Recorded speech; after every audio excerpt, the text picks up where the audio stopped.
is the day that the Lord has made. Let us rejoice and be glad in it. This is the day.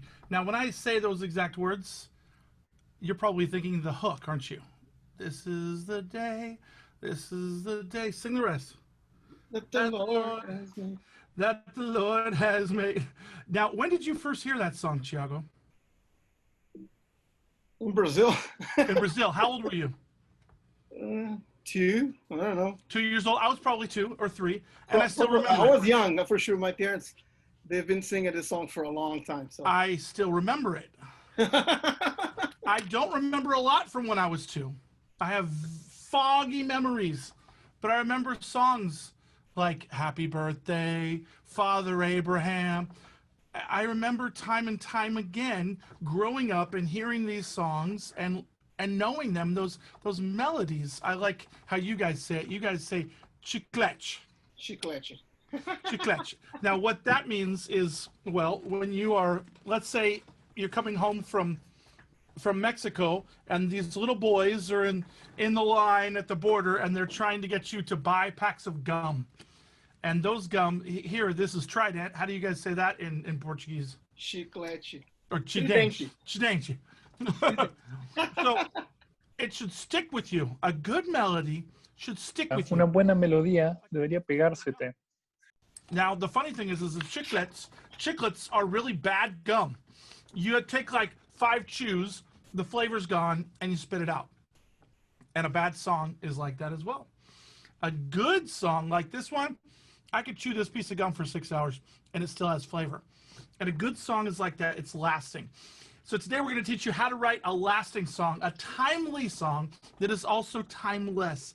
And I could think of no better person to bring in on this session last minute than somebody that's truly one of my best friends. I have a lot of friends, but there's just a few that are closer than a brother. I think of... Tem alguns que são mais próximos do que irmão. O Justin.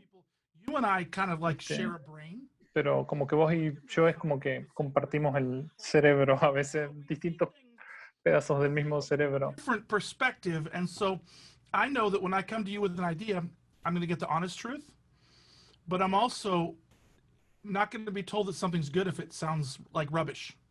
And so give a warm welcome to Thiago Costa from Niterói, Brazil.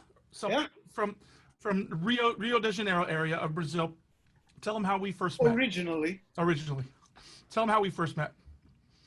Well, we first met back in 2000. I had moved here from Brazil, and I was working at a Brazilian church here in Orange County in California. And a buddy of mine, João Marcos, he said, hey, he was attending my church. And then he's like, man, you know that band, CHRISTAFARI? CHRISTAFARI! They're recording an album of their songs in Spanish, but they want to do one song in Portuguese at least. Eles querem gravar uma. O sea, una canción en portugués, así que podrías ayudarnos. Así que bueno, así que yo traduje la canción y después me encontré con Mark. Dice, en realidad escribimos juntos la canción y vos no sabías todavía ni inglés. Dice, no, yo sabía portugués y Mark sabía inglés y bueno, como entendía de canciones, entonces puse las... Porque procuras o que vive entre os mortos. Yeah, that's right. Yeah. So I went to the studio with Mark. That was the very first day I met Mark. Yeah. I went and met him at the studio at this guy's house apartment, and then we recorded like a whole afternoon. I brought some singers with me, so we did some BGVs. Yeah. And I ended up tracking the demo first, so Mark could sing on top of me. And then we just kept you. And then Mark was like, he recorded half of the song, and he was like, okay, I'm done. I can't even do that other for the second half. Couldn't even do it. So we've been writing songs since before we could even speak with each other. And now you speak great English, and we're seeing times now learning English. One of these days I'm going to learn Portuguese. In the Amen. meantime, our translators are feverishly trying to speak Portuguese right now. So tell them if they speak Portuguese to click on the language section down below and choose that, please. Tell them that in Portuguese. Se você fala português, você não está entendendo nada, você pode ouvir essa tradução toda aí em português. Você pode clicar aí no símbolozinho de interpretação ou tradução, e aí vai aparecer a opção em português, você escolhe português, você começa a ouvir tudo que a gente está falando em português. Okay, so here's the deal, guys. You can hear something and forget it. Words. You can see a face. You can even forget what your own mother looks like if enough time passes. You can forget a fragrance. You can forget a color if you don't see it for a long time. But you cannot forget a melody when it's truly chiclete, when it truly is a hook. We use the word hook because it hooks you, it grabs you, it pulls you in, and you have it. The same way that we remember those melodies from when we were a child, the success or the failure of an artist, a tour, a video, oftentimes an entire musical career, are built around the foundation of a good or a bad song. So we've all heard about the one-hit wonder. A good song can make a good movie. A bad song can break a musical. I mean, think about it. Imagine, I didn't want to think the melody. Oh, I repent of thinking of it. Imagine the movie Frozen without the song Let It Go. Right? And how many people watched the second Frozen saying the songs weren't as good? There's something about that.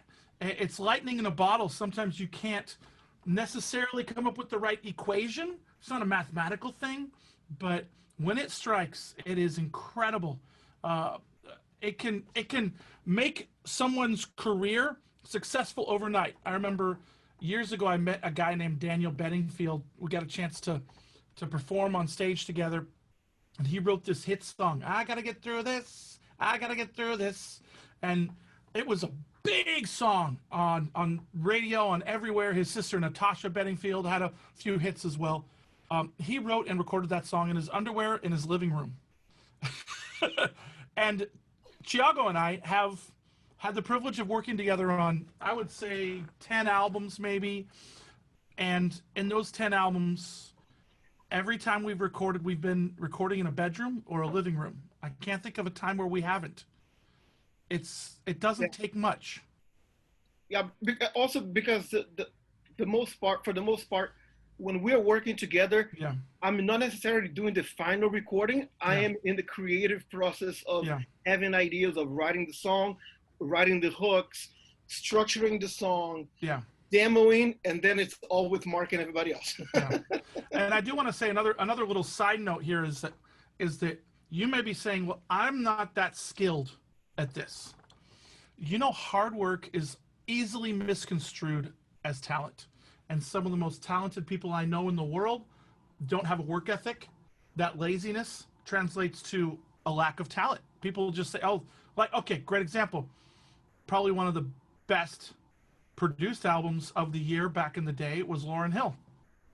I mean, she won so many Grammys for it, but never recorded another entirely original album produced by herself that I know of. Maybe she did. It's just fell off the universe. If you stop creating and writing and this and that, you'll just disappear. The goal isn't for us to be here, but the goal is for the word to get out. And if you stop that cycle, when I see those artists who go 5, 10, however many years in between albums, I'm like, this is not going to be a good thing. So I guess one tip I want to give is to be prolific. Anything you want to add to that? No, you think you're absolutely right. Yeah. Prolific means bearing fruit. Yeah. And continually to work. So talent without work and goals reached, it just won't get you somewhere. Something that's helped us endure through the years is a word, I don't know, what is it in Portuguese? Tenaciousness? Tenacity? What is tenacity? I don't think we have the word in Portuguese. I mean, we probably do. Relentless, stick-to-itiveness. Somebody who continues steadfast. Just insistência. Okay. Continues to go and go and go and go.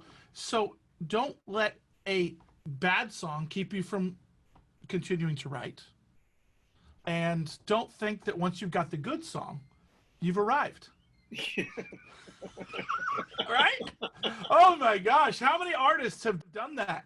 They have that one hit album and then they just tour it for 4 or 5 years, and then they decide to go in and record the next album, and it takes 2 years, and now 6 years later they're having to start. It's worse. They have to start over again almost. And I think taking risks. You and I were talking about taking risks yesterday. What do you want to add to that?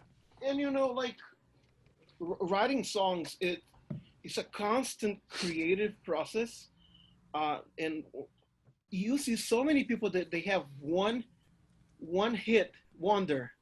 Yeah. They write one great song and they never develop the art of being creative, or like continue being creative. Yeah. That doesn't mean next time you sit down to write a song is it going to be as incredible, but you need to keep the creativity. What is it going to instigate? What is it going to pull that from you, from inside of you? Yeah, I think when you're songwriting, we're going to get into the specifics of how to write one in a moment, but you have to have this balance between taking risks, saying and doing something new, and being true to your sound. So I've always likened it to a dollar bill. Let me see if I can't show you this. All right, let me see if I have a dollar. Okay. All right, here we go. This is a $20 bill. I remember one time somebody said, our dollar bills have this strand, this like metal, kind of like a strand going down it. It's like a ribbon, a golden or metal ribbon. And with that there's this consistent thread flowing from the top to the bottom of that. And in the same way, your songs, your album should have some sort of constant thread going through. Now, obviously, you go to the right and to the left, and you do this and this color and that in that hue. You do this in this key, that in this tempo. But overall, it should still sound like, for us, it should still sound like CHRISTAFARI, even if it's a dancehall song or an Avion Roots song. And so finding that constant, that consistent, and painting within that while taking risks. How does an artist do that? Like, first of all, you need to know exactly where you want to go. You need to find your own identity in terms of sound, in terms of style. And that can change throughout the years too, a little bit. It does. I mean, according to your sound will change a little bit, but there is the core of your sound the essence that still has your signature. If you listen, Mark's songs from 25 years ago and from the last album, there is something about it that is still Mark. There is something that is completely different because the quality changed. Hopefully better. Hopefully better. No, it did change for the better. Oh the production and everything. He learned. He's in the. When I met Mark, he didn't know how to touch a computer to do production, and it wasn't that year that he decided I'm gonna start. So it's been 20 years. Yeah. And interesting story. The guy we met in this guy's living room, right? And as we were in the living room, he was producing the album on Digital Performer, but he kept taking breaks, and he would be gone for 45 minutes or an hour. I'm like, I'm paying you $30 an hour. This is killing me, man. You're wasting my time. And so I learned how to do Command S, save, and then I just started editing the songs myself. I just started messing around. I know a Mac. And before long, by the end of the album, this was Palabra, Sonido y Poder, he's like, Mark, I think you know how to use this program better than me. Oh my gosh. And so that's when I started doing it. But sometimes you just have to take a risk. You just have to try something new. You can't keep doing. You can't keep saying the same thing over and over and over again. So let me ask you this. When you're writing a song, are there go-to rhyme schemes? Get rid of them. Once you've used it once, get rid of it. Are there go-to phrases or verses that you say every time? Say it once and move on. The Bible is full of 66 books. Incredible stuff. You don't have to repeat yourself. You can't say it, God is greater in every single song. He is, but you've already said it once. Or be creative and find another way to say the same thing. Another way to say it, yeah. Yeah. I must decrease, whatever. I mean, there's different ways to do it. We've sung about fire probably 5 times. But if you listen to each one of those, the song Hearts of Fire sounds nothing like Soul Fire. Sounds nothing like the song Fire. Sounds nothing like the song Beleza, Bring Down the Fire.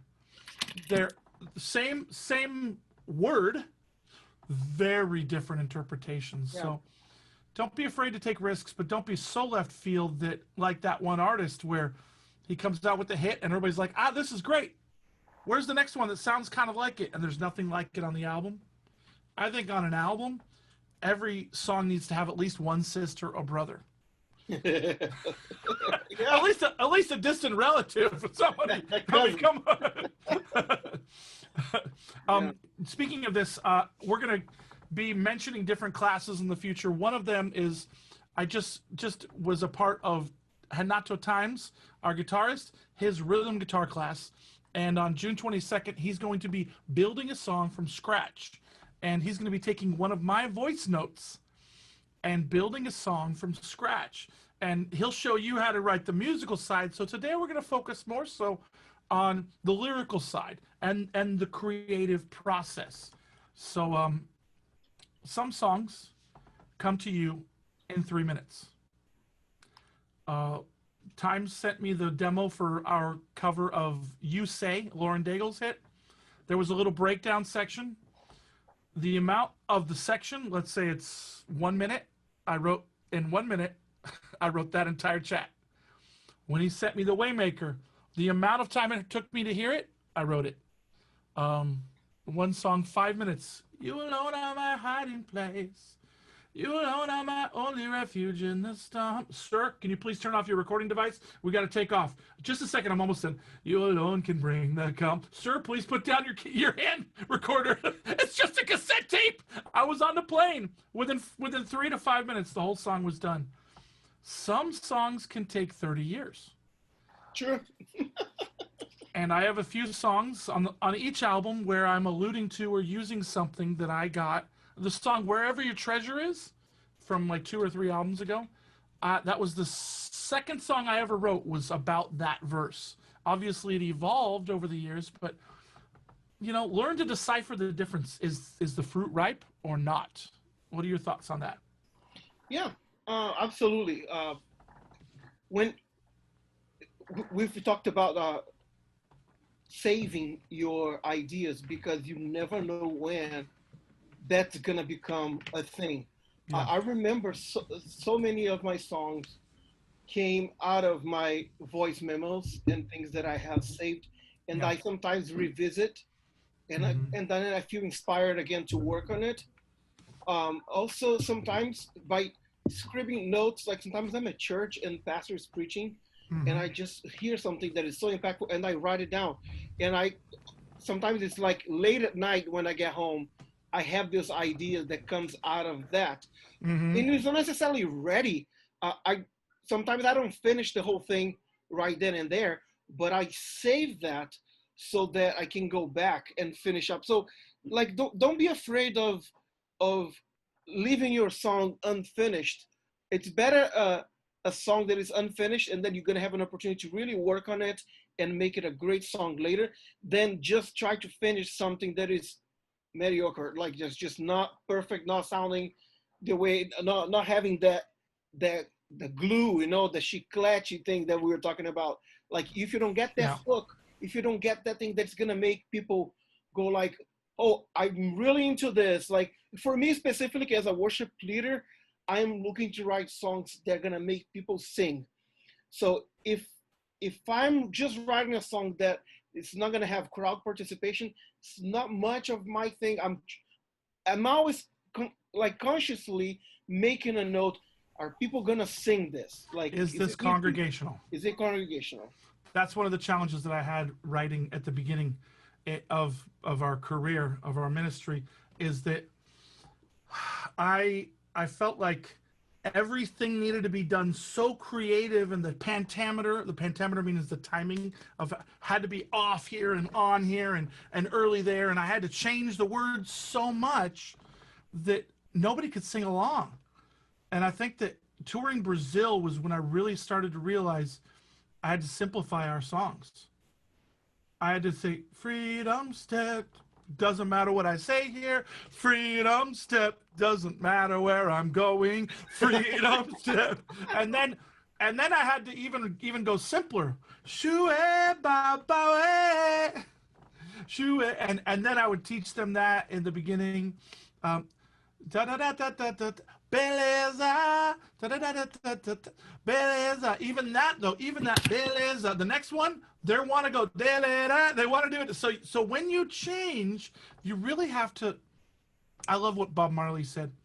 I write a song like I'm singing to a child and teaching a child how to sing. Yeah. And if you can get a kid to sing, and if you think about it, Three Little Birds, Holy Mount Zion, songs like that are so simple, so basic, yet nobody feels like they're singing a kid's song. So sometimes I write, I like what you said, a pastor will say something. I'll be in the church and the pastor will say something, I'll be like, oh snap. I'll bring up my phone, I'll be like trying to whisper the melody and the song into my phone. Okay, so this is a true story. I used to have a cassette recorder, and if you gave me a demo in the 80s or 90s, chances are I recorded a song idea over it, sorry, but unless it was a really good demo. And so I would have this master cassette, and it may have 90 minutes space on it, may have 100 to 200 ideas on it. And now I had to figure out how in the world am I going to decipher all these and categorize them. And so what I would do is I would check myself into a hotel in Miami or wherever. I would bring like 100 cassettes, and I would play that master on a duplicated thing. And once I heard an idea, let's say about freedom, I would record it on a freedom tape, put it over here. An idea about love, I would record it on a love tape. An idea about forgiveness and I would categorize them all, and then I would look at all these tapes and ask myself, what is the strongest?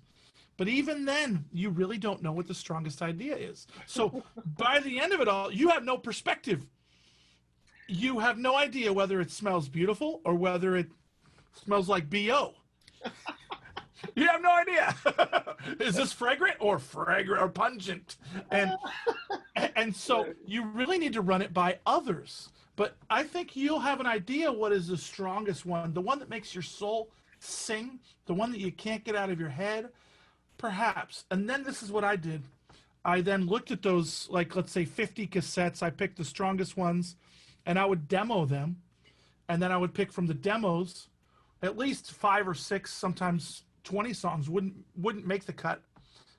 I've heard U2 will demo or record 100 songs and release 9. So they wouldn't make the cut, and that doesn't mean we completely throw them away. There could be something you use later. And then the ones that really shine, that's the ones you actually produce. And even then, sometimes those songs don't make it. I remember one time we were having an argument about a song and the progression, does the tempo change or not? And this was on Soul Fire. The song had already been approved. And we're getting arguing, and then our bassist, Lyndon Barrington Allen, says, "Hey guys, play this cassette." And it was his complete demo of the song "CHRISTAFARI." We had never heard it before. We didn't know he was recording it, and it was my favorite song on the album. The second I heard it, I knew this has to be on the album. Do you know where I wrote my portion of the song? On the toilet, going number 2. Oh my gosh. Because the ideas come wherever the ideas come. When we were doing Clean Heart, we had this rhythm, and I probably came up with 7 different hooks. Wow. And then I brought in 3 other band members, and I said, which ones are the strongest? Which ones are the weakest? Which ones are just not for this album? And we picked the strongest, and that's what we used. Any thoughts on that? Well, that is the way to do it. And I know you do that a lot. I mean, so many, like the thing is, Mark, when he says, "Hey, I have a new song," you can be certain that he's gonna bring you 3 different versions of that same song, and then we're gonna have to kind of sometimes use all 3 of them and mix them all until they work. But so I think that is the best thing, is like you write down and you note everything that comes to you. Yeah. Like, so I use a voice recorder. Never dismiss, even if it doesn't sound good, it doesn't make any sense. Don't dismiss it. Don't judge it. Don't edit it beforehand. The idea could be coming directly from God, and it may not connect with you now, but it will connect later. So we use voice memos on our iPhones, and something that I do, that I'll take that, like let's say today, Walt Times was playing rhythm guitar. He had a rhythm. Instantly, I wrote a chorus. Second I heard it, I grabbed my phone. I'm like, and nothing could come in. Nothing. I didn't want to hear any other ideas. I had that song right then and there. I may not get that again if I have food in my stomach, or if I'm out with a friend, or this or that. It's when it comes, and it chances are it's coming from God. Don't judge it. Yeah. Yeah. So beyond that, having that person or persons that can be honest with you as to whether it smells good or smells bad, which is who Thiago is. Talk about how crucial that is with our relationship.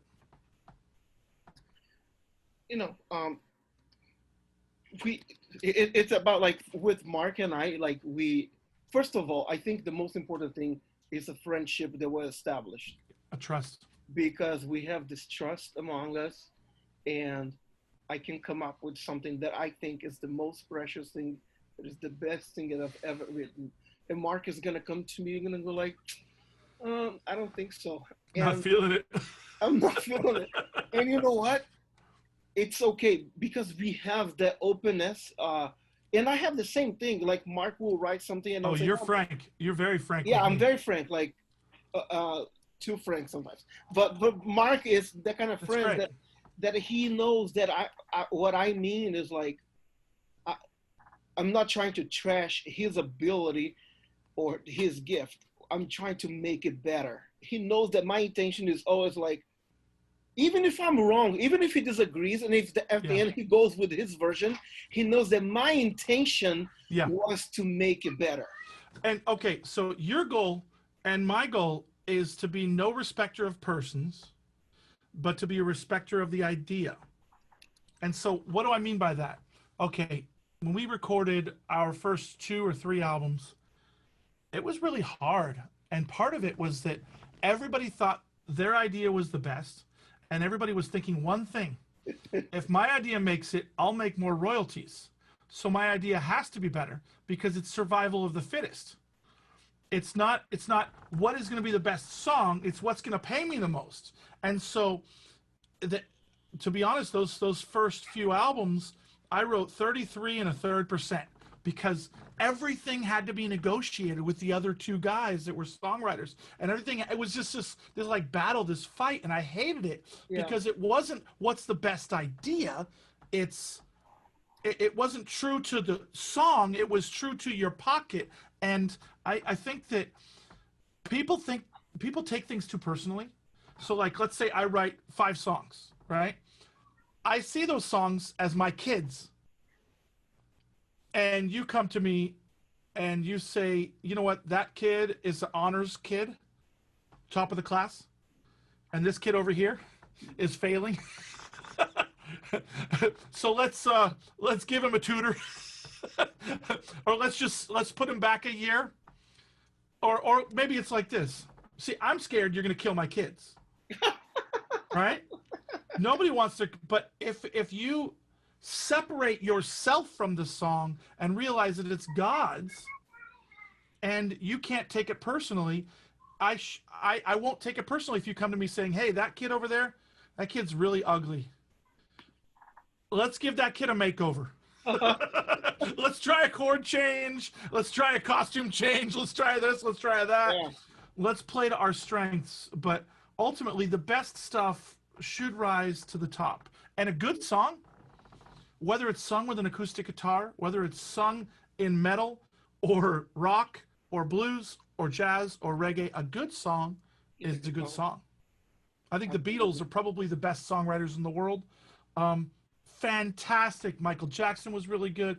They knew how to craft a song that was hooky, yet said something.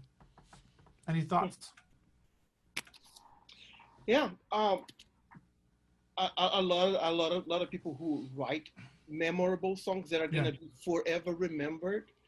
I don't think their main concern is, am I writing a hit song? Yeah. They're not thinking about it. I think that it's a byproduct of the fact. Mark touched on the subject there. When we write songs together, not even once, we have never discussed, hey, how are we going to share this? Is it going to be 50? Like, we don't even, like, that doesn't come up.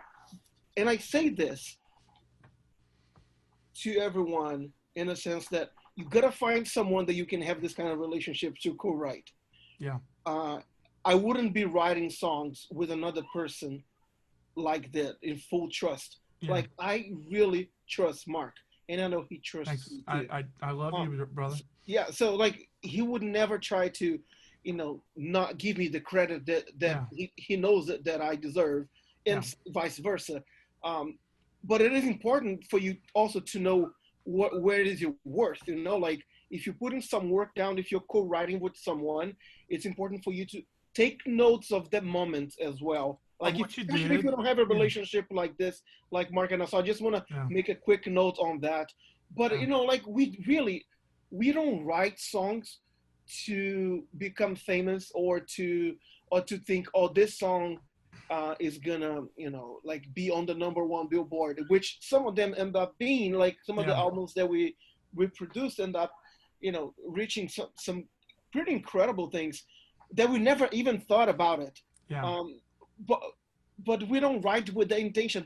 Our intention, our whole thing is, how is this song going to impact someone in the kingdom? It's like literally, like from our heart is always thinking, how can people in church or at a concert can connect with the message? This song bring them closer to God? Yeah, and how can it be connected to the main message of gospel, of redemption, of grace? And I think God honors that, because we're trying to do that in a genuine way to really reach out to other people. God honors that. And I'd like to add that in songwriting, simple is a good thing. Don't think too complex. Say one thing in many different ways. Translate that in Portuguese. One thing in many different ways. That's what you need to do. It needs to be translated in every language in whatever you do. So here, let me give you an example. I'm going to say a word, and I'm going to see if you can remember a song that ties into it. Me? Yes. Yeah. Yesterday. Yesterday, all my troubles. Excited. Excited. Or should I say, I'm so excited? I actually don't know what song. I'm so excited, and I just can't. Okay, how about this? I don't know the song. Imagine. Yeah, imagine there is the. Imagine all the. There's also I Can Only Imagine. Oh, that's a good one too. It would be like. Okay, I got one. You ready? Yeah. Devotion. Devotion. Devotion, yeah. And sometimes a song can come just out of one word. So I was sitting here in the studio. This is my old bedroom. And as I was working with this artist, Justin was playing some keys, and the artist said, hey, I want to do something kind of like what Chevelle Franklin did with Israel Houghton. This song was, I forgot what it was, Surely Goodness and Mercy. And so he started playing a progression similar to it, but not the exact same one. And I started going through what I have in my notes. Okay, so I have a voice memo. I use the voice memos. Love those. By the way, when you have a voice memo and you come up with a song idea, let's say the song is I Love You, Lord, or whatever, you write the title of Name it. And name it, please. And Please. then, no matter what you do, if you have another idea for that same song or that fits with it, click on it, click edit, scroll to the very, very end, And keep and recording. then keep recording. So Yes. when I sit in the studio, I only have one recording I have to work from. When I send it to Times, I only have one recording he has to hear. It's typically about 8 to 11 minutes long of every idea in every key that I'm happening to sing in that day. The morning voice, the evening voice, the driving voice, sometimes literally on my smartphone, I mean on my Apple Watch, I'll be in the ocean pressing the voice memo thing. Yep. So I'm sitting there working with this guy, and I'm scrolling through my notes because I have this note called All Lyrical Ideas. These are the seeds. They're not the fruits. The fruit would be the song that I'm working on called Valley of Dry Bones, where I already have a whole note saying Valley of Dry Bones lyrics. All the lyrical ideas are there, but these are the seeds. And so I had one word written down, and the word was devotion. And as he's playing those chanks, I'm like, devotion, devotion, yeah, I give to you all my... I'm like, that's the song. And the artist looked at me and he's like, that one, I want that one. I'm like, nope, that's mine. And I think that day we recorded it. But build it around one thing, that song, devotion, then I would say 100%, et cetera, et cetera. You know what I mean? I would tie everything. I'm so devoted to Christ.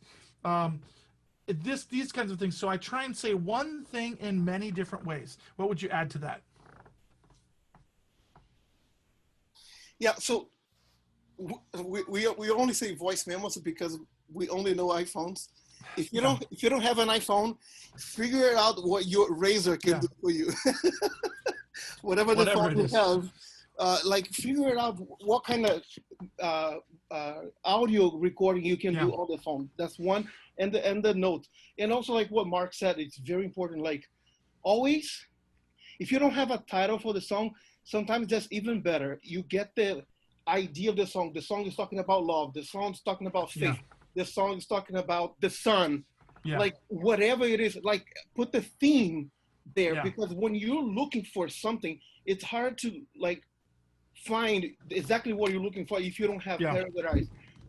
So I think those things are very important, and the more you do that, you're gonna be training yourself to put those pieces together. Like Mark was saying, those are seeds, and you're gonna water them. So you have to go back go back to them and put some more water there, and sometimes they start growing, and then like it's gonna be an organic thing. Like don't expect them to just like come to life out of the blue. That happens from time to time. God works a miracle, and within a minute, like Mark is saying, he has the entire song down. That's not necessarily true for every song. There are songs, Mark will tell you, he wrestled with them for months, sometimes for a couple of years, sometimes for more. I've been working on a song for at least 10 years called The Good Samaritan. It's going to come out. When it comes out, you'll be like, oh, that fruit was like, took a long time. I've heard of some plants. I remember when I had my garden, some plants would sprout up in a few days, and some wouldn't bear fruit for, gosh, it could be a year or more. So you never know. Don't judge it by that. But when you say one thing in many different ways, a great example of that is our song, Taking in the Sun. Okay, I'm taking in the sun. So brilliantly you shine on me. So vibrantly you shine on me. So what are some alternate things we can say? Shine. And, let your love shine down every day.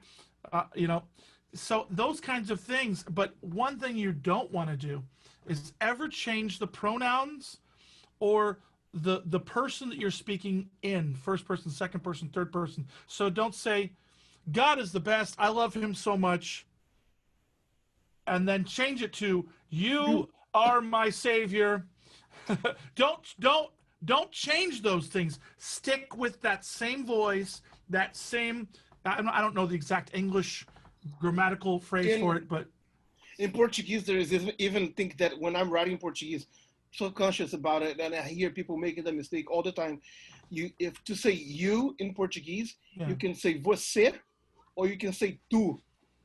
But if you start with você, you have to conjugate the verbs in a certain way. And if you say tu, it's a different way. People mix this up all the time, and it really annoys me. It's hard, but you gotta be conscious, and you gotta modify sometimes. You go back there. I made a bad sentence here. You can fix it. There is one song where I had bad doctrine, and this is one of the reasons why I make sure that other people proof my doctrine as well.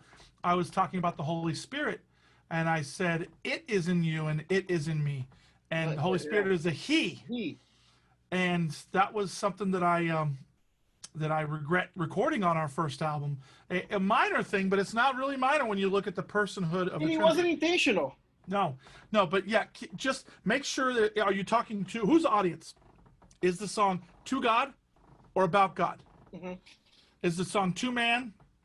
I try and write something that is very, very, it's specific enough, but at the same time it's vague, so it applies to everyone that listens. By the way, this is a good, that's the worship leader in me that cannot let it pass.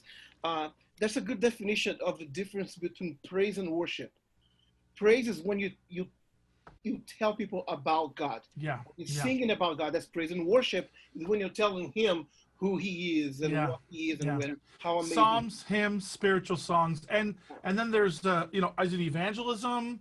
Is it So just keep that in mind. Who your audience is. If I were to mention two songs that I admired over the years, but people are going to say that I'm horrible for quoting these artists, but Katy Perry wrote a song called Fireworks. Oh my! It's incredible.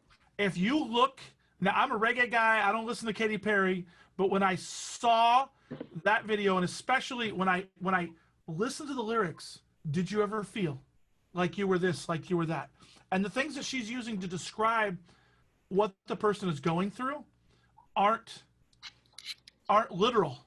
It's not like you were raped or like you were that.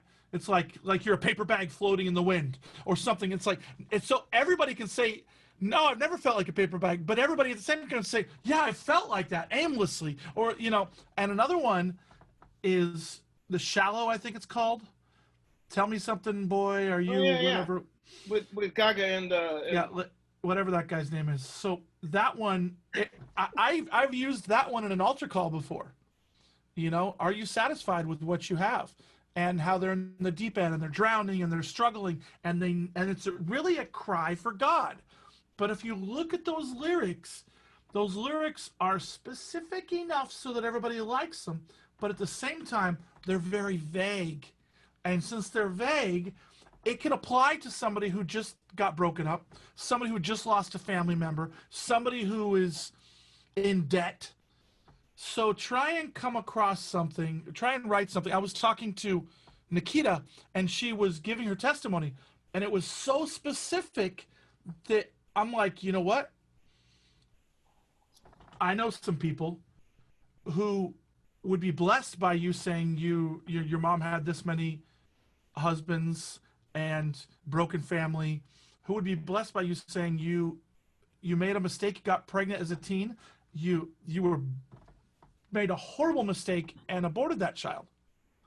I know people that would really be blessed by how specific that message is, but I also know that if you were to talk about the hurt, the loss, the negative impact of this choice and sin without getting into the specific sins of it, it will then translate to somebody who was struggling with porn and kept messing up. It would then translate to somebody who may not have a broken family, but there's brokenness in the family, etc. So be wise with how you use your words in such a way so that it can overlap or be transposed over somebody's life and fit. If it can transpose, and I think the Psalms are great with that. Yeah. King David is talking about things that we read Psalm 91, and it applies when we're being persecuted. It applies when we're in quarantine. When we're in quarantine, it applies when people are dealing with racial tensions, it applies, and a good song can do that. Yeah. Yeah, David is a classic example. Yeah. Because David was not perfect. Mhm. God knows that we are not perfect. Yeah. For instance, we are the ones pretending sometimes. Exactly. But like God is not expecting. Yeah. Like God knows our limitations, and He's gracious about it. And in Psalm 51, I think it is, where he repents, he could have said, create in me a clean heart because I saw this sexy girl on the balcony. Renew a right spirit in me because I called her over to my place. And then I did the deed with her multiple times. Make me clean, Lord Jesus, because then I killed her husband. He could have said those things. But instead, he gave us something that the context played into it. But at the end of it all, it could apply to me repenting of my sins. It wasn't so specific. Another thing is, don't compromise your mission, your vision, or your calling. Be honest. Write an honest song. Remember who the source of the song is. He put a new song in my heart. My first song, God gave me that, and I believe that each one of those ideas keep tapped into him and his word. And then another thing that I do is I pick a word or a phrase. I build the whole song around it. I then start jotting down any idea that ties into that. It all has to point towards that word, that phrase. She loves me, yeah, yeah, yeah. All has to tie into that. Whatever that song is, they got to tie in.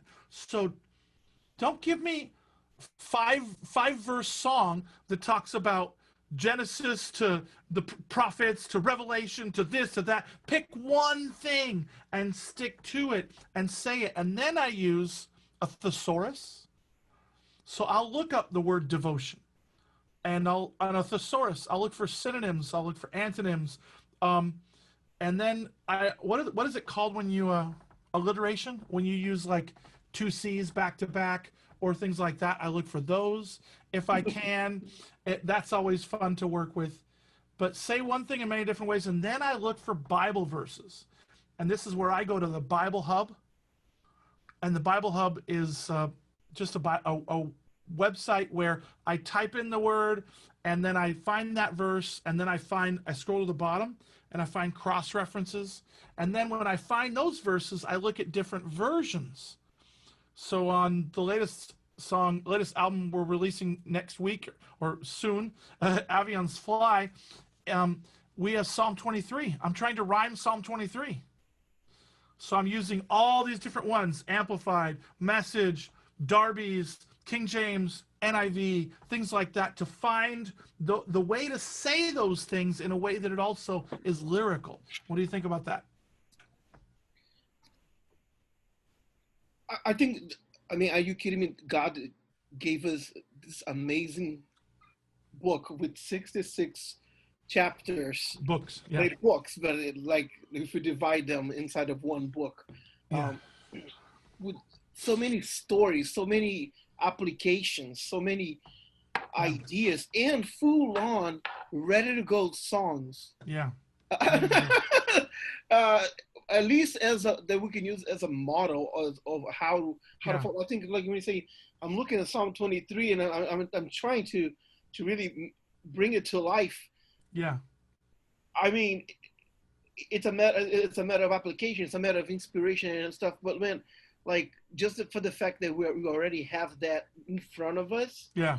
I think it's a pretty incredible thing. Let me see if I can screen share that. I'm going to play you the chat that I did with Psalm 23. Nobody's heard it yet. Let me see if I can't do this. Host attendee disabled screen sharing. If I could be enabled, that would be great. Honor. And I'll pull that up really quick. In the meantime, I'll find it and just give you the little chat section here. Hold on a second. And I'm enabled. And no, I need audio as well. Do I have it? You need to share computer audio. sound. Got it. Yeah. Got it. Okay. Okay. So I will share, and here we go. This is my messy desktop. These are. Can you see what I'm looking at right now? Yes, sir. Okay. All right. Let me see here. I think this is it. Yeah. So this is the chat section of it. Green pasture. How's the volume for you guys? Is it good? Okay.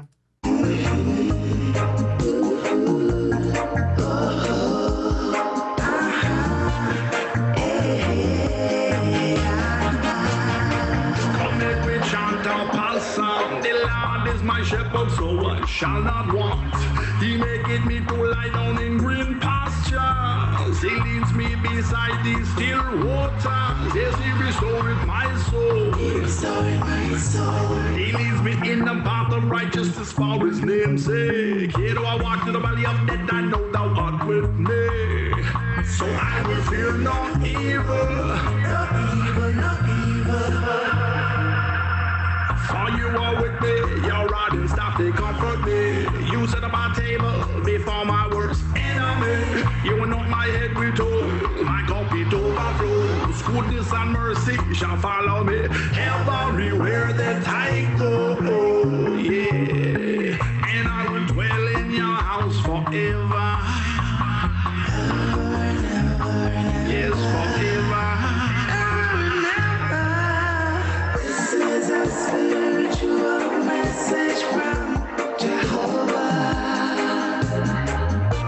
A spiritual message from Jesus Christ, our Savior, to the children of Israel.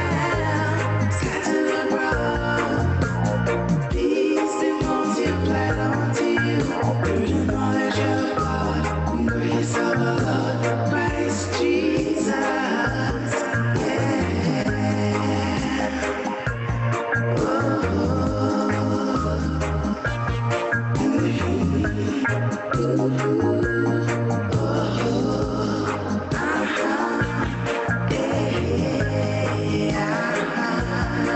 So there's an example. Donc voici un exemple. One of the things that I like about that song is that the hook is actually oh, aha. It's just so simple.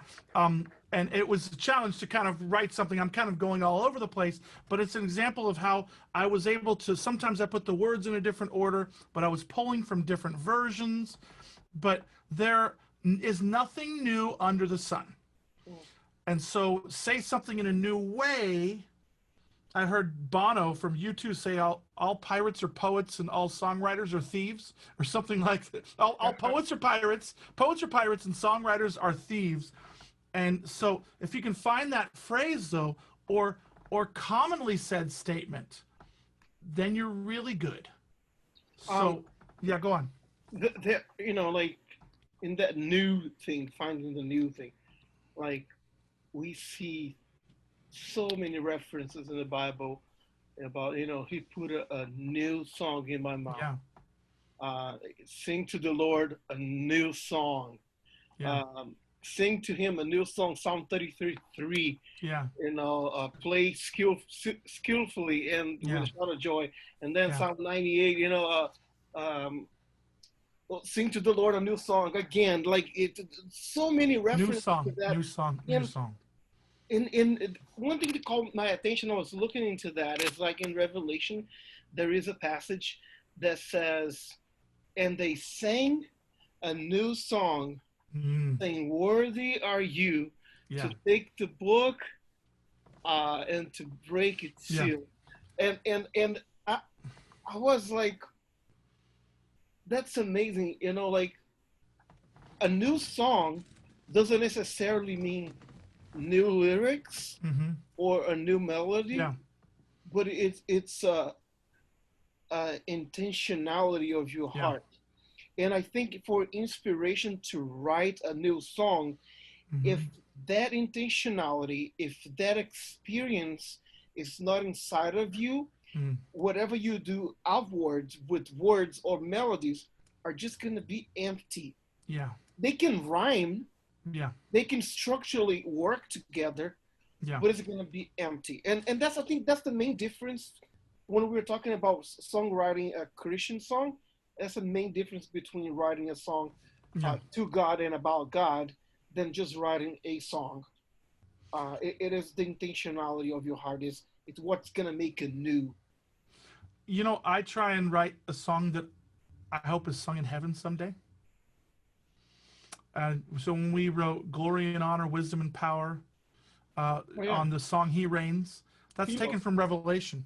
When we sing "You are worthy, worthy is the Lamb," and "Messiah," that again is from that passage. I'm thinking when I look through all those things that are sung in heaven, I'm like, okay, I'm gonna write this song too. Maybe we'll do the reggae version sometime. I always joke. I say I'll be in the reggae room in heaven. I believe there's gonna be a lot of worship. I don't believe it's gonna be angels plucking harps. But they're gonna be plucking. Oh, harps though. I know. Check. But yeah, I try and write something that would make God smile, write something that will bring people to him, and ultimately something that would be played in heaven. Another thing that you can think about is every once in a while I hear that one song or that one word where, oh my gosh, I can't hear that phrase ever again without singing this song. I think it was Toby Mac years ago did a song called Whoopsie Daisy. And anytime I ever hear somebody say that, I'm like, oh, that song's in my head again. What I was haunted by this. There was this song, I think her name was Monica from Brazil, this little doll that looks possessed. And she, maybe it was her or it was some TV show, but it was Obrigado, Obrigado. So anytime I'm in Brazil and I hear somebody say that, think about this one. When I hear the song, the word thank you, I think of Avion's song, I thank you, or I thank you, Lord, or others. If you can, I mean, the world has been doing this for years. Ladies' night, and it's ladies' night. When a club does that. So you find that one phrase that people may say commonly, and then boom, that's the one. I'm going to pull from that, and from here on out, you know, maybe you'll get people to sing it. You never know. I mean, we tried to do that with COVID-19, with that song. Tried to play into something. I wrote a song the second I heard the George Floyd thing, called "I Can't Breathe." I don't know if I'll ever release it. There's so much tension back and forth about everything. I think I'd alienate half of our audience like that. But I don't know. Just when God gives you a song, roll with it. And here's one thing that I want to say. And this is very, very crucial. You have go-to rhymes. One artist, I won't say his name. Jesus, you're the best in the world. You're more precious than diamonds and pearls. Why in the world would a guy be singing about pearls? And why would he be singing it on almost every single song? So I call those cliche rhymes. I call them predictable. So avoid the predictable. Keep them surprised with the next line. But when you get to the next line, they can look back and say, oh, wow, that was smart. That made perfect sense. Don't make it so clever and so mindful and brainy that it doesn't make sense. But so what I do is I use something called Rhymer's Block, RHYMERS. If I ever get stuck, one of the toughest songs for me to write recently was Four Corners of the Earth. Second I heard the rhythm that Justin played, that's Four Corners of the Earth. I knew it. I had the song. I had the melodies. Da da dee da dee da da dee da dee. The Four Corners of the Earth. That was easy. But then mentioning the places, when we've been to 85 countries and then countless cities, getting them to rhyme, I could have just said, from Rwanda to Uganda, Four Corners, but it was too simple. And so I had to come up with things that rhymed. And so I would use in Rhymer's Block, when you type a word, it will then give you at the bottom, not just the words that rhyme with it, but most importantly, the sound alikes. A sound alike can rhyme a word, like the word rhymes with shirt, if it's pronounced right. And they're spelled very differently, but word can rhyme with shirt if you need it to, etc. So sound alikes are really crucial. Anything you'd like to add with that? It's all part of the creativity as well, like in Mark's specific way of doing things, because he also, does the reggae thing. A lot of the times he can tweak the words and make them work. Oh yeah. It's not like just speaking English. It's like there is its own dialect. You can get creative. Of being creative, and I can fit anything in a pentameter, but the challenge is, does it need it? And sometimes I usually have to pare it down. Yeah, but so I think we live in a time right now where the tools are available. 10 years ago, it was a lot harder to write a song, to produce a song. A lot harder. Today, with your phone, you can do a lot just with your phone. If with your computer as well, if you're into doing like simple production, if you don't have all kinds of detail yet, but you can do something in Garageband or what is the name of there is a software that is free, Audacity. You can download for Mac or for Windows, and it's a free recording software, and you can record all kinds of stuff there just to save the ideas. That's a great way of doing things as well. I have a friend that he made a commitment just to keep his creativity on point. He wrote and produced one song every day for 1 year. That's great. Incredible. And I mean, if you can do that, like, you're just sharpening your own tools. And whenever you really are like going to write a song because you really need it, it's there. Like, you have that already, like, working inside of you, so it's a lot easier. So it's not like Mark didn't start writing songs today. He started writing songs 35 years ago. That's when he's still on it. 6 years old, I remember I wrote my first song, Get It, Got It, God. Not Get It, Got It, Good. Get It, Got It, God. That's what I'm saying, 35 years ago. I wish I was that young. But anyway, the point is, keep at it. Like the more you do, the more you use those tools. Like, make sure, Mark, if you can make it available, a quick document or an email that we can send to people, follow-up email later, with all the apps that people can use to help them, I think will be great. But guys, if you're watching this, make sure to download, even if you're not going to use it right now, download those apps, because sometimes you're going to be bored waiting at DMV to get your driver's license, and then you can use the app to have an idea, to write something. There is an app that I was telling Mark about that I downloaded recently, and I want to start using. It's called Band Lab. It's a really cool app. Looks like this. Anyway, so with Band Lab, you can collaborate. So I can write a song here, I can record in the app, and I can invite like Mark to my project. And once he joins into that specific project, everything that I record or I write down, I type, he sees. And then he can have another idea and record a chat or a verse. And then when he uploads, I see it. So it's a way of collaborating as well. But even if it's just for yourself, it's a great app to save all of your ideas. I have a Dropbox folder with backups of my voice memos. Yeah, me too. Because I don't know what's going to happen to my phone. Something happens and I don't have a backup. I lost a lot of stuff. So make sure you always back up your files. Absolutely. Okay, so I want to run through a bunch of these things before we get into questions. I want you guys to get your questions ready. But this is such a meaty subject. I could literally teach on it for months. We don't have that. Here we go. Okay. Make your song an anthem for a movement. We've done that in the past with different organizations. We've done that with the Salvation Army, with Blood and Fire, with I'll Fight, and with other things. Obviously, the movement of this whole pandemic, we didn't take advantage of it. We took advantage of the potential platform to present the gospel, and that's something that is crucial. So beyond that, sometimes you'll get inspiration in the most random places, which is why you need that phone. If I can't get that phone, I'll ask a friend to borrow a phone, and I'll call and I'll leave a voice memo, a voice message for myself. Sometimes you're in a car, and a car will come up to you, and you'll just hear the boom, boom, boom, boom, boom. You don't hear the song. You don't even know what song it is, and instantly you get an idea. Or your windshield wipers.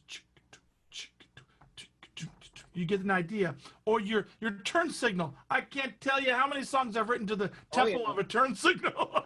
Oh yeah. This Sunday I was playing keyboard at a church, and the pastor was preaching, and he asked me to come on stage and keep playing behind him. And while I was playing, I was like, "Oh, this could be this song." I got my voice memo, and I sang like slow, like very low, like close to the keyboard, just so I can remember what the idea that I had. Oh, I got ripped a new one time. I was in church, and somebody's like, "How dare you be on your phone?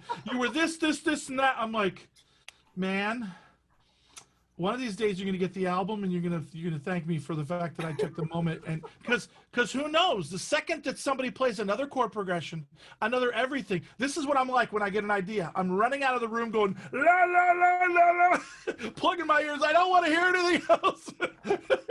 I'm telling you, man. Sometimes it comes to me when I'm in a quiet place, the shower, the toilet, while driving without listening to music. By the way, I rarely listen to music. Out of probably all the artists you've ever listened to, I probably listen to music the least. I'm listening to the ideas that God gives me. We have a nanny for Ziza, and I call her Bumblebee because she has a song for everything.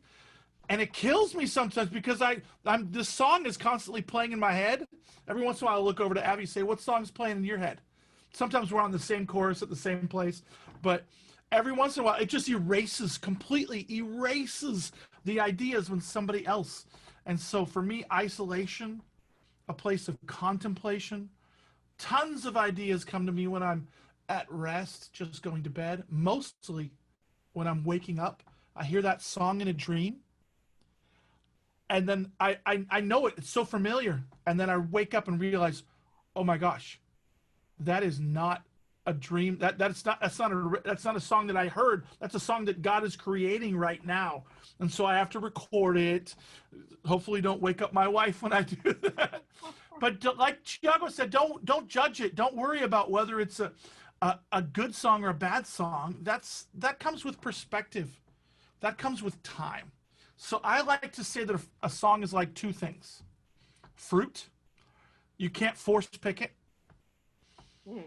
That being said, every once in a while something just happens, and you have enough. So we were with Toby Mac and Mark Heimerman, big producers, and they came over to my house and we played them these songs, and some of the songs were complete, like top to bottom, ready to go. And they were like, "Yeah, you got anything else?" And then we played them. Well, we had this one hook, give a little, one love. But that's all we have. They're like, "That's it. That's on the album." I'm like, what? That's just an idea. No, that's all it takes sometimes. A good foundation, a hook. The hook grabs you. We call it a chorus. Why do we call it a chorus, Thiago? Because we are going to repeat that, and we're going to sing that, and we're going to ruminate into it. That's the chorus. That's the place that's going to grab you and yeah, stay there. I think it's called a chorus because of the fact that it should be choral. It should be so easy that when you hear it the first time, you're able to sing it the second time, and it's congregational. Now that's the funny thing. I remember when we were recording for Oceans, you said, "Don't do it. It doesn't have a hook." It doesn't have a hook. The song has no hook. I'm like, so we turn the whoa that my wife is singing at the end of each phrase, we turn that kind of into the hook, the one part that people could sing along with. But yeah, you need that hook. And a song is like a fruit. Don't force it to be right. But I also say that a song is like, I'm an archaeologist, okay? So I'm digging in the backyard and I find something and it doesn't look like a rock. It doesn't feel like a rock, and it's long and it's slender. And I realize it's a bone.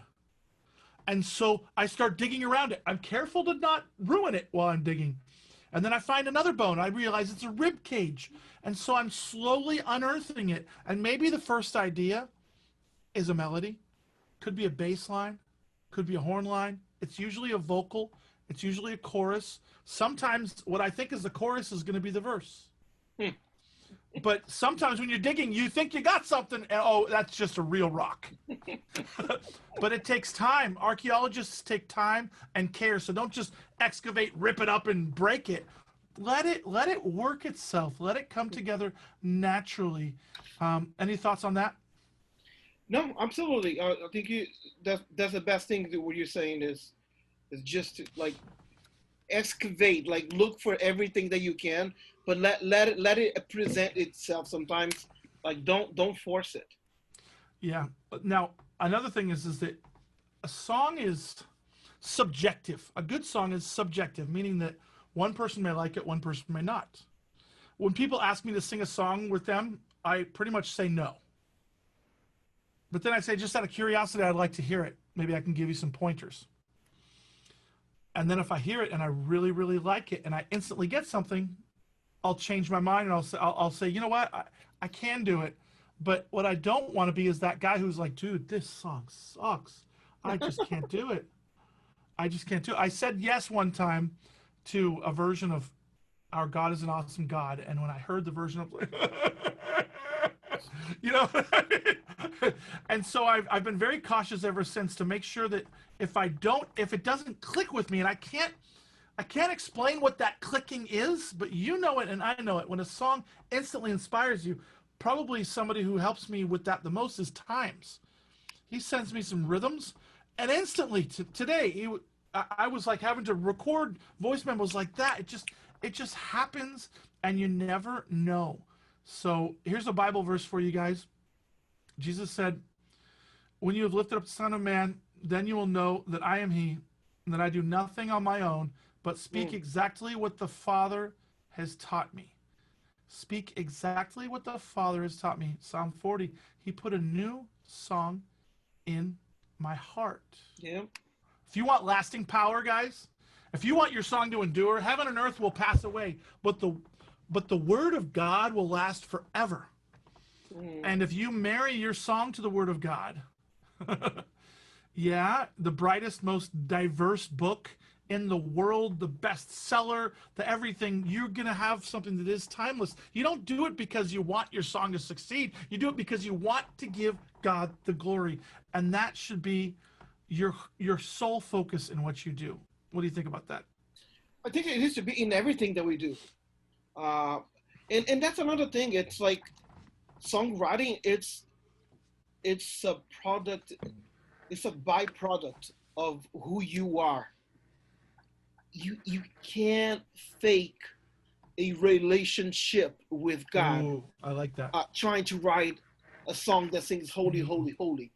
It's when you're not going to living a holy life, translate. I don't think the songs have a specific anointing. You have the anointing. But when you write something that's going to be impactful and God's going to honor, because that's the thing. It's like there are a lot of songs, there are incredible songs out there that were never discovered because it wasn't the time, or for some reason God decided not to make it happen. But some songs, some people, one person wrote, like, great example, that Sinach, which is a great worship leader from Nigeria, wrote that one song, Waymaker, in 2014, 15, something like that. Only now, like, the world got to know, and it's a song that exploded everywhere. And up until a year and a half ago, she was a nobody, like around the world. She was already a established worship leader in Nigeria, but around the world, like, nobody really knew who she was. But God honored something that He put inside of her, but she just didn't sit down to write those things. That's part of something that she experienced. It's an extension of you. She saw God being in her life. So that's the thing I think we need to always remember is, like, you can't fake the relationship with God. You can't fake the emotion in the lyric that you're gonna write. That needs to be a product, something that is coming from your heart. It's coming it's genuine. I wrote my first CHRISTAFARI song in a devotional. My goal was not to start a band, to have a hit, it was a crappy song. It's never been released. It will never be released. But it was who I was then. It was a snapshot of who I was then. It was honest, and it began Christafari. I think that it should be an overflow of your personal time with God, an overflow of your relationship with God. Right? That's crucial. Another thing that is crucial is understanding song structure. As a new songwriter, I would encourage you to take your 5 favorite songs, especially if they're popular. If they're popular, they could be timeless, but 5 favorite songs, and then chart out the structure. Chances are they're in segments of 4s or 8s. Chances are there's an intro or an instrumental or what some would call a tag, some sort of melodic hook at the beginning. Chances are it starts either with a chorus. If it's a Beatles song, it would start with a chorus typically, or a verse. Now that verse can go straight into the chorus, but oftentimes what we do, like in the song Valley of Decision, we then, darkness, it looms all around us, and then there's a holy here, and that goes to the pre-chorus or the B section, and then from there it lifts up to the chorus. Run, come and fall, people take heed to his call, and then sometimes with us it'll have what they call a turnaround, or for me a chat chorus, some sort of turnaround, and then there's just a repeat. Usually, essentially, you have 2 or 3 verses, a chorus, and a song that actually is melodic would have a bridge. We like to have a bridge. That bridge could be an instrumental, could be a solo, it could be, but I like to say I've written a song about it, haven't recorded it yet. I got 3 verses, a chorus, and a bridge to tell you about a life worth living. 3 verses, a chorus, and a bridge to tell you how to be forgiven. So the song isn't ripe yet, so I don't know what else goes there. But the concept is you have these things, and then at the end, we typically, what we call a vamp, maybe the chorus twice, or a vamp to fade, where there's a little bit more of a, if you listen to the song, you say, I'm pretty sure it's verse, chorus, verse, chorus, verse, chorus, vamp, where the choir comes in, and that's pretty much it. So a good song has somewhat of a predictable structure. I know sometimes an artist comes to me with an extra half a measure or things like that. If you can't count in sections of 4, chances are you need a little bit of musical school. And then there's the worship leader thing. I'm gonna strum this one a little bit longer, like in How Great Is Our God. That's not my favorite thing to do. What are your thoughts on that, Thiago? Yeah, I think you said everything, like in terms of structure and everything. First of all, there's a lot of discipline in songwriting, and artists usually are not the best with discipline. And I'm talking about myself. We need to learn how to structure. In every way. Even if like when you're writing parts, I think someone was asking about how to structure the songs. So the thing is, there is songwriting, which is writing actually verses and the chorus and whatever, and then there is arranging the song to be recorded. Those are 2 different things. They can actually end up going together. Sometimes we do everything at once, but for the most part, we write the song. And then we move things around multiple times. We have different versions, and we decided which version we like the best. On Avion's album, we repeat the chorus later. So those things are important, but you got to be able to sit down and decide. Even like one of the things that Mark always runs by me is song order on the albums, because he wants to make sure he has the best song order. By the way, you're killing me on that, because I came up with the perfect song order, and I convinced Avion that was the one. And then I said, Thiago had something different. She's like, well, what was it? I'm like, you don't need to hear that. I wasn't a big fan of your song order. And then I played it for her. She liked it? Not one thing was changed from your song order. Not one thing was changed. So it shows you that sometimes when you're producing something, you can be myopic. Myopic means it's like your tunnel vision. You see one thing, but somebody else from an outside perspective is like, dude, that song at the end, no, that's the hit. You need to put that up at the top. And so that's something that's crucial. Now, one thing that I like to do is, as you mentioned earlier, I'll write 5 or even 6 choruses. Yeah. And then I'll say, what is the best one? I was just doing that with Justin last night. I got this rhythm from Times, got this inspiration during sound check. I said, Times, here's a cassette or a tape version of it. Sorry, not cassette. Here's a voice memo of it. Go ahead and write a rhythm to it. He does. And then I just, any idea I have, I just spit it out. No structure whatsoever. And then I played a few options for Justin. He said, that one's better. I'm like, okay, so that instantly delete the other one. And then eventually I realized, okay, this is 3 verses. Divide it up. And then I start moving. Now Logic is really, really good for moving parts if you're using Logic. So yeah, that's something we like to do as well. And finding that hook. It's, if a song doesn't have a good hook, some of my best friends have sent me songs, and if they really ask me what I thought of them, they may not be my friends anymore with what I thought of the songs. And I don't want to be that guy. But don't come to me with a completely finished song and say, what do you think of it? Yeah, the thing is too, like Mark and I, we have both similar personality in that sense. We are honest, we are blunt, and it's not because we want to, disgrace your song or something like that. We want to give you like honest feedback, like you asking our opinion. We're not gonna say it's great if it isn't, and you should never ask your mom if she likes it. Your mom is the worst person to ask. You ask somebody now. This is the balance though. You have to find that person whose opinion you respect because they know what they're talking about. Yeah. Here's a great example. Everybody's mom thinks they're the best. Anybody's family member, you can't even, their momager or whatever, you can't even, no, that doesn't count at all. But one time, Obi, when we were in Nashville at Gospel Music Awards, they had this whole academy, these seminars, and so he went to the songwriting one, and he pitched a song to the songwriting guy.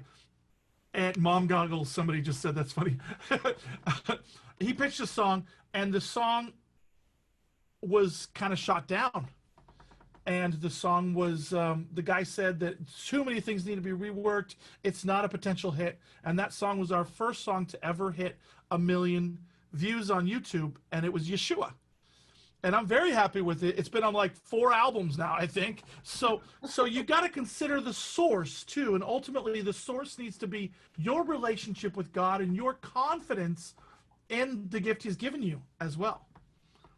So that's crucial. Now let's talk about rhyme schemes. You don't have to rhyme. But if you do, there's AA, meaning like, I have a pet dog and we're going to go to the bog and see a frog. That's AAAA. There's, I like to do there's AABB. I like to do an ABAB, where the end of a phrase rhymes with not the next line, but the one after, and vice versa. But look at rhyme schemes and maybe even take a poetry class. I think being a little more poetic is nice too. Like I said, vague. What are some thoughts on rhyme schemes? I mean, for instance, Trailblazer. One thing's for sure, you better get people that are ready for this. Better get it ready because I got my machete. That's ready, machete. And I'm here to clear with it. That's a sound alike. It's not exact. I'm rhyming this with it, but I'm like A, BB, A. It's a weird scheme, but it works. So, yeah, it's, with the creativity as well, you need to consider that, like you gotta watch what is inspiring you, because there is that thing that I was saying. What is God doing inside of you that needs to be genuine? Yeah. But also, what is the outside things that are influencing you? Like what do you draw inspiration from? What is the input that you have in your life? You know, like in terms of what you hear or what you see, what you watch, where you go, what you experience when you go to those places. Yeah. And I was chatting with Mark the other day and saying, I know one of the main things for you that makes you feel inspired is going surfing. Yeah. I've written so many songs while surfing, and the challenge is, before I had my Apple Watch, how do I remember it? So the whole song, Outsiders, was written when I was sitting on the board waiting for a wave, and I'm like, oh, outsider. Wait a minute. We're the outsiders. And Marcus is next to me. I'm like, I've got this song. This one's for the fringe. He's like, what's fringe? I'm like, it means somebody on the outside. And I'm trying to sing it. And dude, I'm telling you, bro, I have to remember the song. The hardest one for me was Roots Revival. Roots Revival. That entire song, every single lyric that I sing in that song came to me in a surf session. And I had to sing it and play it over and over and over and over and over again and remember it until I got up. It was a race against time, against my mind, but I got it. So another thing that I want to harp on again, don't use the cliche rhymes. Jesus is the best in the world. He's better than diamonds and pearls. Don't do that. Say like, Jesus is the best. Yes. Nothing more, nothing less. Yes. You know, you can, there's so many ways you can say something where it isn't predictable, but it's more timely and timeless. So, and be yourself. Yeah. Don't try and be somebody else. You know, Yeah, you're unique. God has placed something in you. Yeah. So be yourself. Unique voice. Yeah. And what are you feeling yourself? What are you going through? I mean, I remember when I had the biggest heartbreak in my life, my brother called me up and said, this is going to be a great album, isn't it? I'm like, what are you talking about? And that was Gravity. I will arise from the ashes, broken down communication, all these things. You alone are my hiding place. I was going through it. And sometimes it's therapy. It's very therapeutic. But occasionally you think, hey, that song's too personal. Blessed be the name of the Lord. I think that was written when they lost their son. You give and take away. Now, they didn't say, I lost my son. He was this age. He was this. He was this. He was that. They wrote something that was vague enough that it would identify with somebody who's losing their father in COVID-19 or something. So, yeah, when you have the idea, get it, record it. I've ran out of the theater. I've walked out of sermons to record an idea. Whenever it takes to get that idea out is so crucial. And you mentioned something yesterday about how a location can impact you. Mm-hmm. Go ahead, talk about that. Well, you know, so it's not just a location, it's actually everything around you. Mm-hmm. A smell, a fragrance that you smell, and you go like, oh my God, this makes me think of such thing. And that sometimes inspire you. So food that you eat. And I was mentioning to Mark that his music has changed or has had a chance to broaden up so much because all the traveling that he did around the world in the last 10 years especially. Yeah. It has influenced the lyrics, the themes that he cares about, the entire ministry of the band, the philosophy of ministry of the band. Everything has been influenced and because of all of that. So that counts. So I was saying, if you want to learn how to write great songs that matter not only locally, but you know, for the entire world, travel. I know right now we have restrictions, but you know what? Join Mark on a tour, volunteer or join him. They do a few trips that you can go as a missionary and you can be a part of what they're doing. It's a great way of like seeing the world and seeing the needs out there and then being inspired because we only have things to talk about that we experience, you know, and if you're only like watching the news at home, that's it's very narrow. Your input take, it's very narrow. So true. Yeah. And that's why we recorded such a successful album in Hawaii. We did Roots Revival there. We've recorded all over. We go to San Diego. You know, it's the Christmas album. We went to Big Bear when it was snowing. Yeah. I built a snowman. Another thing to remember is to temper your expectations.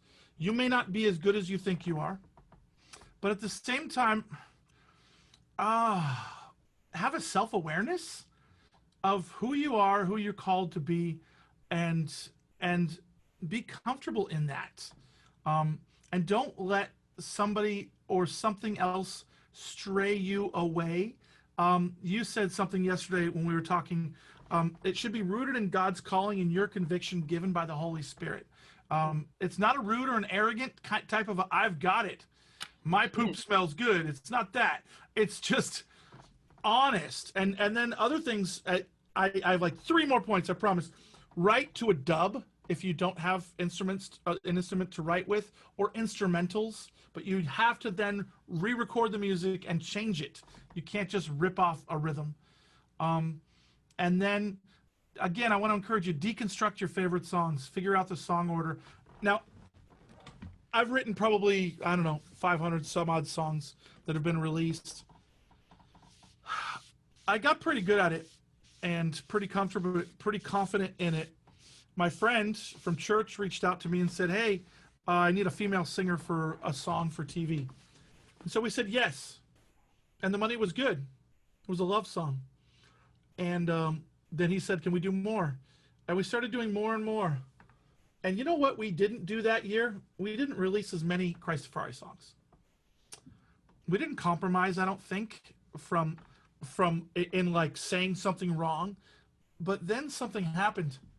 I see one of those love songs that my wife and I worked together, thinking about each other, being played as the background music to people in infidelity. I think it was either on General Hospital or All My Children, on a soap opera. And that was kind of a moment for me. It was like, wait a minute, I am reinforcing. I have no control over where this song goes. It is not leading people to Jesus, and it's right now being used by the enemy. Is that the best use of my time? It paid some bills, but the money's gone, and the impact is not there. And so why spend your money on what is not food, your labor on what does not satisfy? So there are a few things that I just need to close with these passages here. Nothing has brought me more joy in my life than writing songs for the Lord. Nothing. My favorite thing of all the things that I do, touring the world, recording, mixing, engineering, preaching, my absolute most favorite thing is sitting down with you, Thiago, or Times or others, and writing a song and watching in an hour or two a song like 99 for One come from nothing to something. That's my favorite thing to do. It is so rewarding. And there were some Bible verses that Zephaniah 3:17, the Lord your God is with you, the mighty warrior who saves. He takes great delight in you. In his love, he will no longer rebuke you, but will rejoice over you with singing. You mentioned God is singing over you. He's singing a song over you. And what's going to happen with that song? You mentioned yesterday, Job 35:9. You said, yeah, Job 35:10. He who gives us the song at night. Psalm 40, he put a new song in my heart. So night, all my creativity comes at night. And then Ephesians 2:10, we are God's workmanship, created in Christ Jesus to do good works, which he prepared beforehand, prepared in advance for us to do, that we should walk in them. Good works. You are God's workmanship. That word is poema in Greek. It's where we get the word poem from. You're God's poem, God's sonnet, God's song. And as we pour into you the same way I'm pouring into those plants in my backyard, hoping that they sprout, hoping that they bear fruit, we want you to bear fruit for God's kingdom. Let's open up the questions. Yeah, Sorry for going so long. Understand that God is very creative. Very. And we were made at his image. So that's why we have that creativity inside of us. So let's model our Father. He is creative. And like, we are his creativity. Like, just Amen. look around how much like diversity we have. It's pretty amazing. And so yeah, just think about those things when you're writing too. So true. Okay, I'm going to blaze through these questions. First one, is it necessary that we rhyme or not? What is more important, the lyrics or the rhyme? I'd say just feel it out. If the rhyme seems forced, quite a few good worship songs don't have that rhyme. But ultimately, just ask God, pray about it, pray through it. I think another thing is rhyming is really good, especially for pop songs and for songs that you really want people to be able to sing easily. Yeah. If a kid can sing that song easily, you're doing a great job. Now, if you listen to a guy like Stephen Curtis Chapman, he doesn't rhyme necessarily. He can sing whatever he wants, and it sounds incredible. But he has a very specific gift that very few have to do that with a song.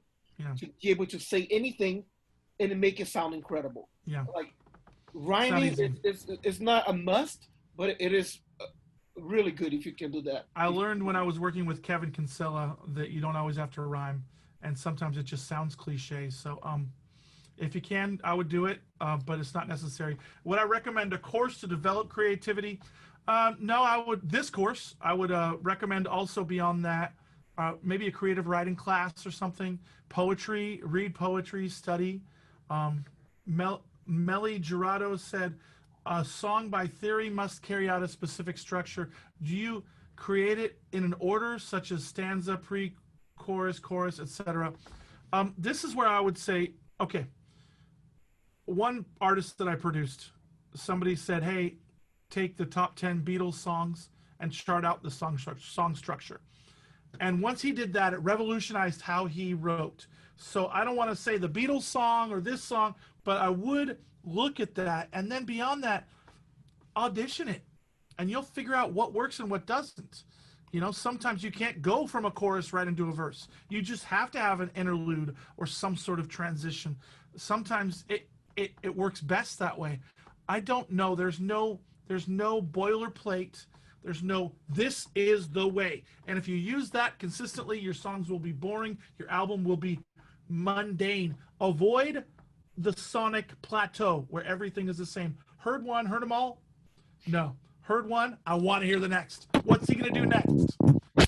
Yeah. Word, Sound, and Power, great album. Could you talk about the production? 18 hours a day. For, I don't know, probably 4 or 5 months. It was the hardest album I ever worked on. Worked primarily by myself. A lot harder to write songs like this when you're by yourself. But the songs, a lot of them were written while driving. So the guy next to me had an acoustic guitar. Now, I don't write with an instrument. Thiago does. So we write completely different. I write without rails, like the rails that a train would be on. I'm free, which means that I may have an idea that's major, that's minor, that's up-tempo, that's down-tempo for the same song. It's chaos, which is why working with someone like Thiago or Renato that can kind of take these ideas and figure out what's the strongest, we're going with that, et cetera, et cetera. And so my songs have to be railed afterwards, and his are free to according to the chord progressions that he knows. Would you say? Ryan Johnston, I'm really good at writing hooks, but I struggle with verses. Is there a better way to do that? If you're the Ryan Johnston, I know you're great at writing hooks, because I remember a hook that you wrote in 1997. Dude, write 2 hooks. The strongest one is the chorus. For instance, Set Me Free. I am falling, falling, falling. Lord, hear me bawling, bawling, bawling. I am descending. That was a chorus, I thought. Until I came up with Set Me Free, hear me crying for freedom. That one just repeats. It's even simpler. And then ba-da-da, ba-da-da. Melodies can be hooks as well. There's so many facets to it. Can I guide myself from instrumental tracks, or beats to compose a song? Absolutely. Like I said before, the one thing that I would encourage you to do is, if you write to something, make sure that you change that something later. Chords are one thing, but the everything else, you shouldn't use the same bass line. You should be original. You have to be creative with the creator inside. Yeah.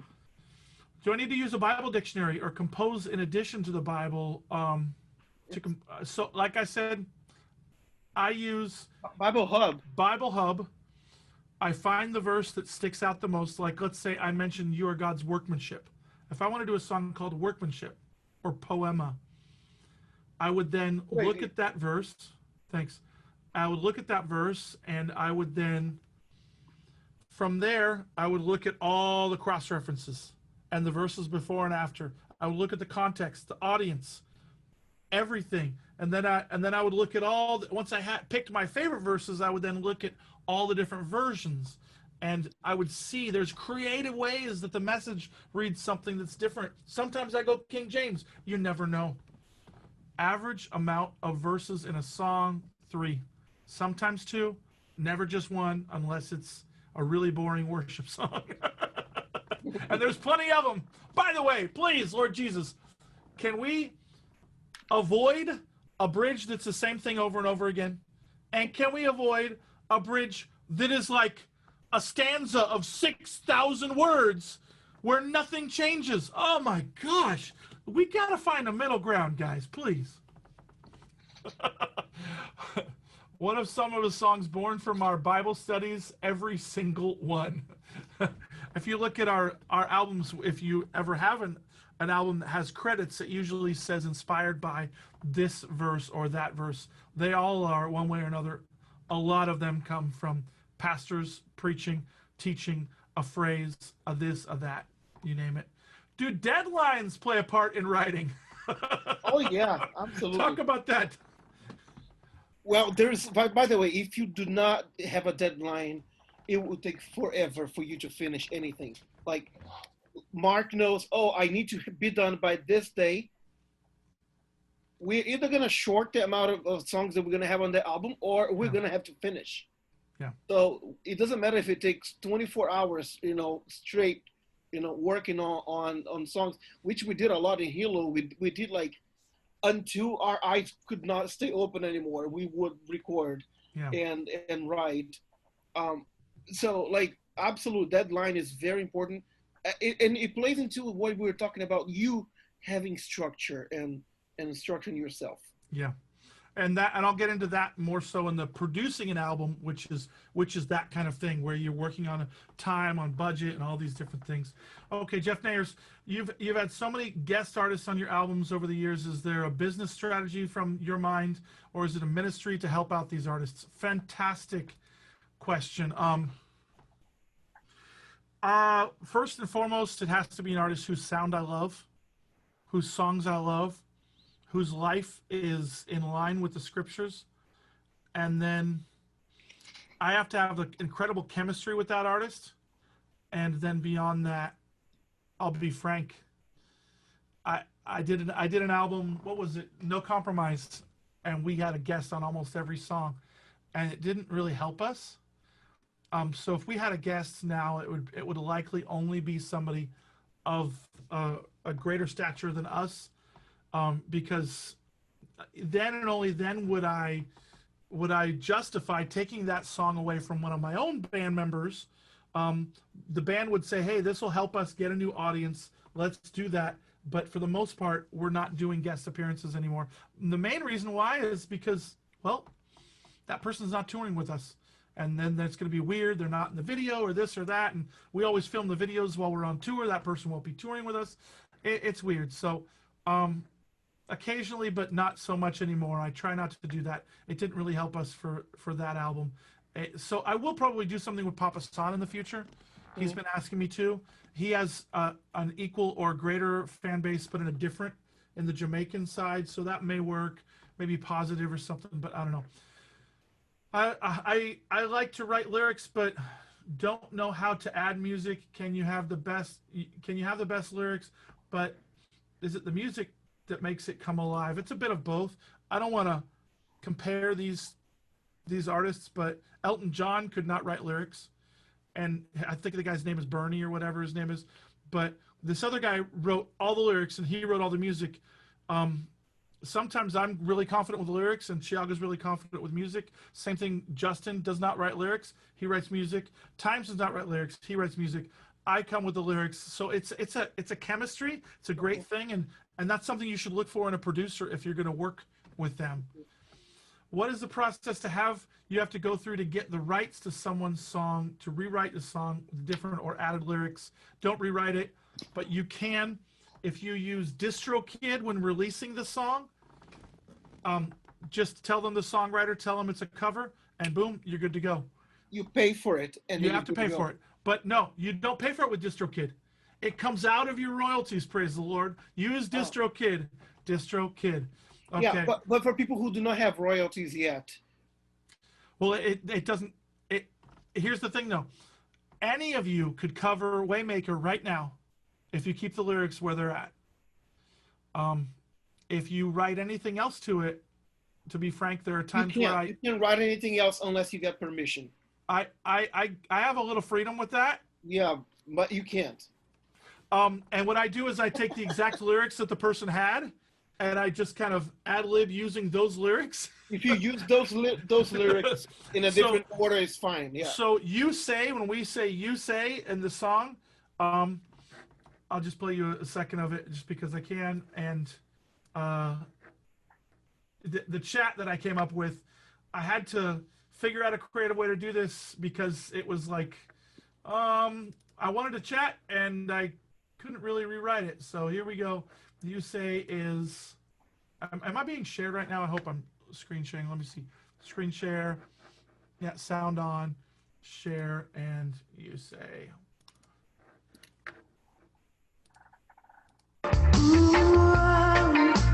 You say I'm love when I can't feel a thing. You say I'm strong when I think I'm weak. You say I'm held when I am falling short, and when I don't belong. Oh, you say I'm yours, and I believe.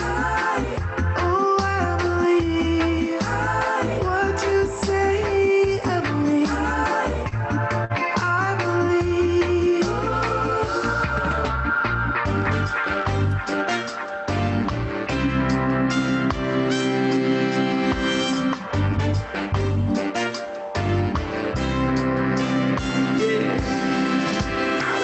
I believe what you'll say of me. I believe it gives me victory. I believe what you'll say of me. I believe.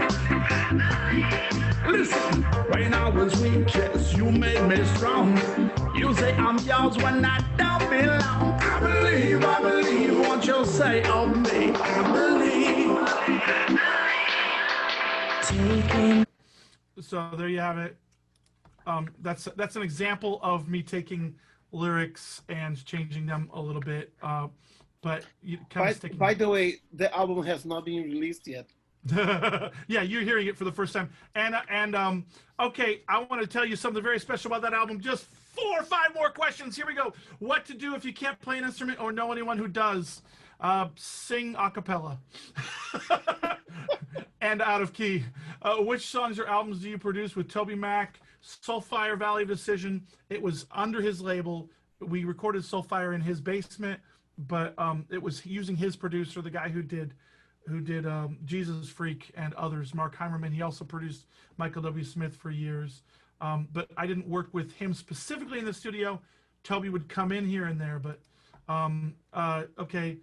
Tell us more about the hook that you're discussing. Think of the first song you learned as a kid. That's a hook.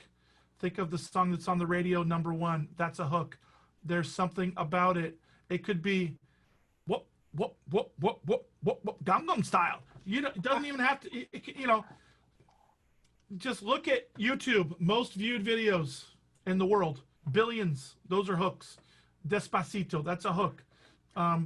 Tell us, okay, so let's see, that is done. Okay, do any of the songs come out from actually deciding to sit down and wanting to write a song for an event or about a specific area? Of course they do. Most of the stuff we do, though, it comes from the overflow of our lives, not a sitting down, I'm going to work. There are people who are great songwriters. Thiago and I could write a song every day that I think would be a good song, but it tends to be an overflow here and there.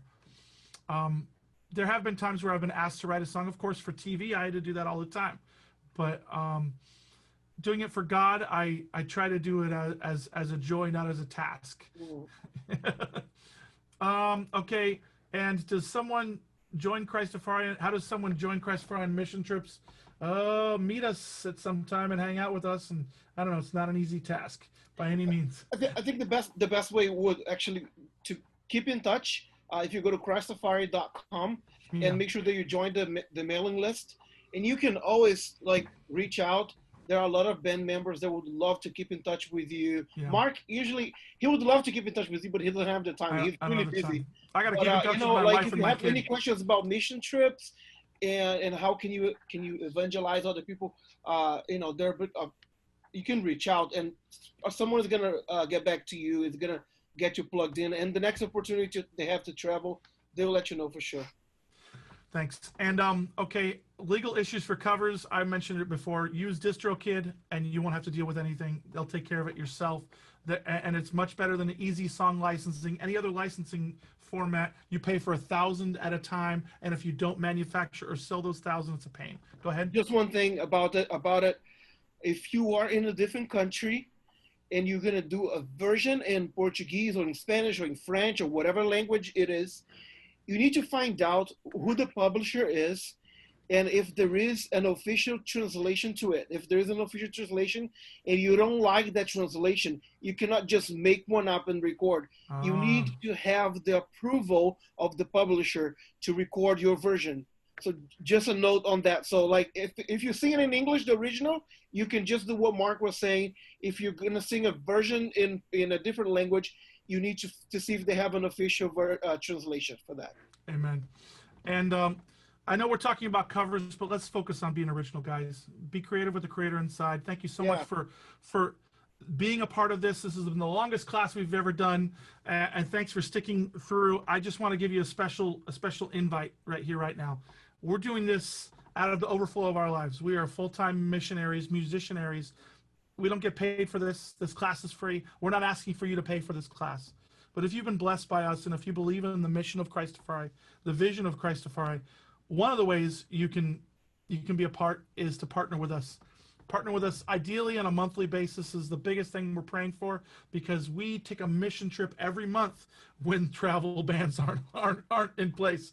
And we do so by your generosity. And so if you would join us, work alongside us, shoulder to shoulder, partner with us, we want to bless you. And so what we want to do is anybody that donates this month to Christafari.com/donate, we're going to send you Avion's brand new album, not the physical copy, but the digital version with all these songs and everything, about a month before anybody else in the world gets it. We're not saying buy this album now. We're saying that we want to bless you with something that has been something we've been working on for 3 years. Just to say a special thanks for those who are partnering with us. So thanks so much for being here. Thank you, Thiago. By the way, on his right-hand side, you can see follow me at my in-ears, and if you're an artist who wants to get molds or in-ears, talk to him. He'll hook you up. We're all hooked up. We love him. We love you. Thanks again. And don't forget, if you donate anytime this month to Christafari through the link Christafari.com/donate, you will get Avion's new album digital copy for free. God bless you. Awesome. And just to close it for you guys, such great information. There are a lot of classes that can be beneficial to you after this massive class on songwriting. The 2 tomorrow, lead guitar at 3 p.m. Pacific Standard Time, and then live keys after that, 5.